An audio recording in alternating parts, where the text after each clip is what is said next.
शुरू करें जी। अच्छा जी, एक रस कपूर बयान करने लगा हूँ। अमराज़ खबीसा की अक्सीर है।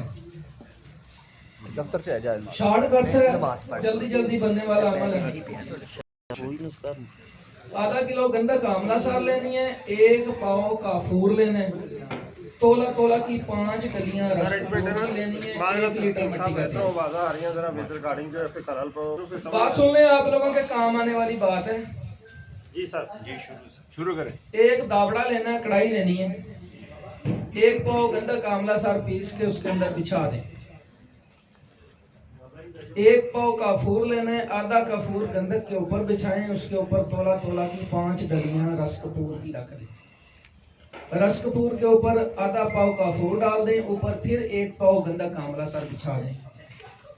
इसके ऊपर 1 लीटर मिट्टी का तेल डाल के जमीन पर रखें, दावड़े को माचिस की तीली जला के ऊपर डाल दें, मिट्टी के तेल में आग लग जाएगी। मिट्टी का तेल जल के खत्म होगा तो गंधक में आग लग जाएगी, वो खुद ब खुद बुझ जाएगी। जो आपका काफूर है वो सफेद रंग का चरख खा के कायमो नार होकर नीचे बैठ जाएगा और रस कपूर उसके अंदर तैयार हो जाएगा। ठंडा होने के बाद रस कपूर की डलियां निकाल के पीस लें। आधा चावल खुराक है, 10-12 खुराकों में बिल्कुल सच्चाई के साथ कैंसर को खत्म कर दें। अल्लाह अकबर, बहुत खूब। शॉर्टकट सा मलेज बयान कर दिया है। एक और रस कपूर बयान कर देता हूँ।